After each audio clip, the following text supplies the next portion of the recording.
basically said, just please introduce me, just, show me who's out there. Which was great, because I was able to present him with these amazing actors that it's amazing he didn't know. That he had no idea what he wanted. It was hoping, initially it was going to be younger characters, and he ended up shifting the story for them. When you say it was, a no-brainer for you, you were going to do this role, I get it, having seen the movie, but on the page, it's not like the easiest sell, it's mainly a Spanish language, musical, kind of a fever dream in some ways. Did you know, just from that script, that it was something special, or was it more about talking to Jacques himself? I'm Latina. Spanish is my first language, and I'm a dancer. So everything about, even just like the little paragraph that your agency sends you sometimes, or the text message that my agents, Ali and Ida, sent me, I was like, well, holy guacamole, like I'm so right for this. And then the plot twist. And if anything, I was more intrigued. Jacques Audiard, I've always had an affinity, a fascination in the way he tells stories. I like the way he's challenged me as a person to start with a character in Act 1, and I just judge these characters. I'm just like, oh my God, what an idiot. It's like Rustin Bone is a great example. And this boxer, he's so washed up, and why is he insisting on having a comeback? He has a kid. He should just tend to his kid. So immediately, I'm just annoyed with this character, right? And you go through this entire journey, and in the end, I get emotional. When he's punching that lake, the ice is so thick because his kid is on the other side of it. You're punching that ice with him. And he manages to do that to me without even me realizing in a 2-hour span. So Emilia Perez was definitely that. Obviously, the first act is a daunting act, and these characters are trapped, to say the least, and either by their own decisions or simply by their own environment. And then you question whether or not they deserve the redemption that each and every one of them receive. And it's so moving. It's just so moving. So I just knew from the beginning, there's always been those kinds of projects and those kinds of filmmakers that when you don't get those parts, your heart breaks. Yeah. And it hurts for a very long time. And I knew that if I wasn't going to get this part, it was going to hurt for a very long time, because it just felt so aligned with the kind of stories that I watch, that I read about, that I'm completely compassionate for. And it's Jacques Audiard. For the love of God, it's Jacques Audiard. So, short story long. I hope I answered your question. Selena, what about for you? Because you're really called on to do so much in this film. From singing and dancing to like the whole, just in like the scene at the end, the whole range of emotions she goes through in like 10 seconds is like a master class. It must have been exciting when he reached out. I don't know if he reached out to you. No, I met him in New York. And I remember the way we were communicating is through music. So he was playing me some of the songs that actually, weirdly enough, weren't even in the movie, but it was really fun. So we kind of connected that way, and then I did a proper audition in LA. And so then I didn't think I had it for the longest time. And then he tells me in a Q&A, he goes, "No, you had the part as soon as I met you." And I sat there and I went, 9 months? I waited 9 months? Yes. But he goes, "I don't know what you're saying." He's like, "You had the part." And I'm just like, I didn't. Yeah. It would have been nice to know. He neglected to tell you. But that's Jack, honestly. He's incredible, he's spontaneous, and the first scene I actually shot was the last scene of the movie.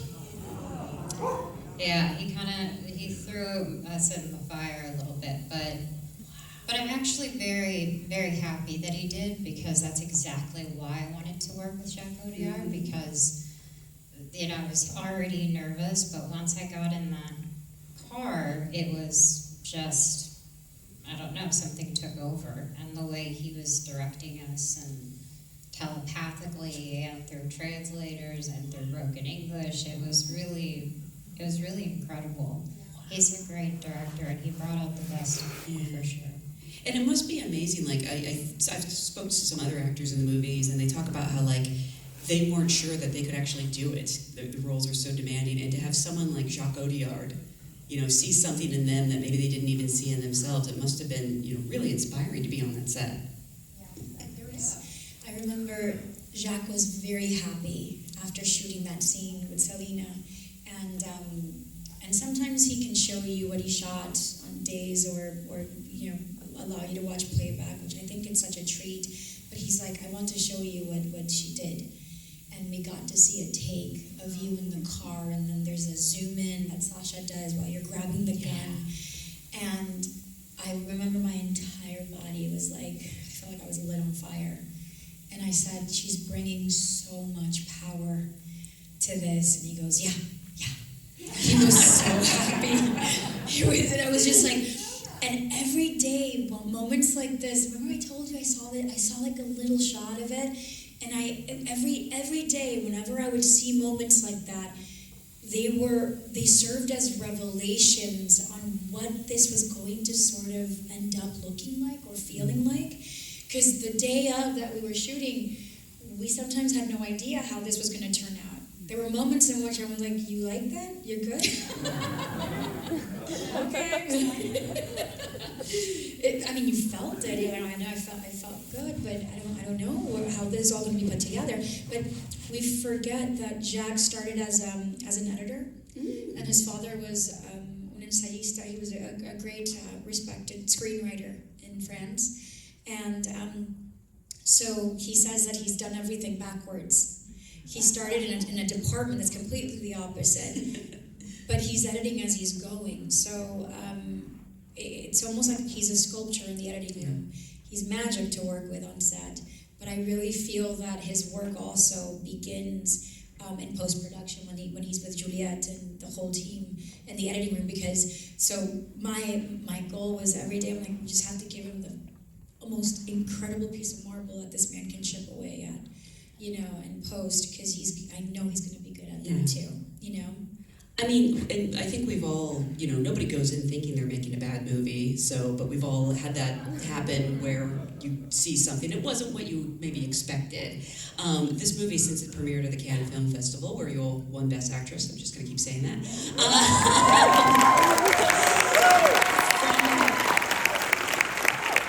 From that moment, people have been responding to it so passionately. I'm curious what that experience has been like, and also, do you have any theories, any of you, on why this movie resonates so much with so many people? Because it's a very specific story, but it's a lot more universal, it turns out. I don't know. Yeah, I'm looking at you. Sorry. Well, I think it's such a unique story, which is never really, we haven't seen this story told. And it's powerful women. It's for powerful women. So I think that's one of the things that makes it so different and so unique and so powerful, because we are powerful, right? And just the performances, these amazing actresses just did such an amazing job. And Jacques, I was rewatching the film again, and just the colors, just every little frame of it is a piece of art, really. And you have to watch it more than one time. This movie, you have to watch it more than one time, because you always see new things.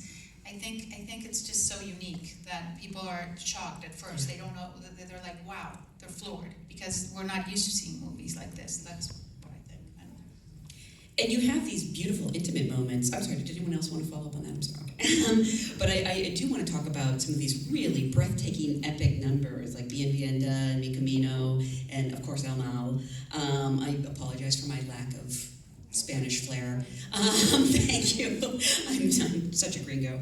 Can you talk about, thank you. Can you talk about shooting those scenes, what it was like, to have these huge undertakings, and also you're not just singing a song. You are doing some phenomenal acting, where these women are expressing so much in this moment.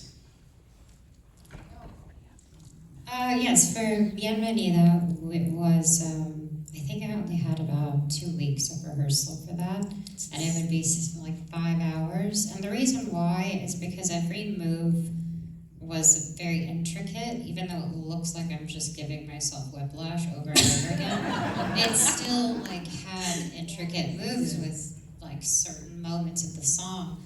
So it was really fun, but exhausting, and I don't know. I think the way that Damien works is just he knows what our strengths are, and I think that's what he saw in Zoe for her number, because hers is so good. Oh my God. And I'm just lucky that I got to work with such incredible people for that. It was something I've never done before, so I had a blast. Did your neck hurt at the end of the day? Oh, yes.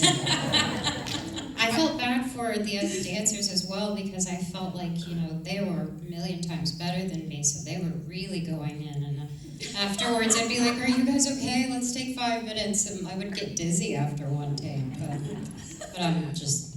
By the way, I want to nice say, that's the song you auditioned with. Really? Remember? And you gave it all. You really threw yourself into that character and that scene. I mean, it was. I remember perfectly. I don't know if you remember the room, but you just killed it. So in that sense, yes. When you left, we had this long discussion, and Jacques was like, "She's Jessie." So, but you became the character.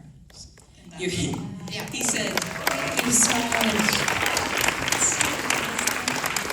He said she's Jessie, but don't tell her for 9 months.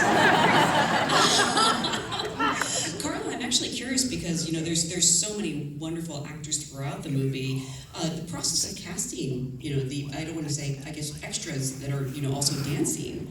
You're having to look for a lot there. Yeah, no, I actually did. I don't cast the extras, okay. And those were cast locally in Paris because the whole movie was shot in Paris. So.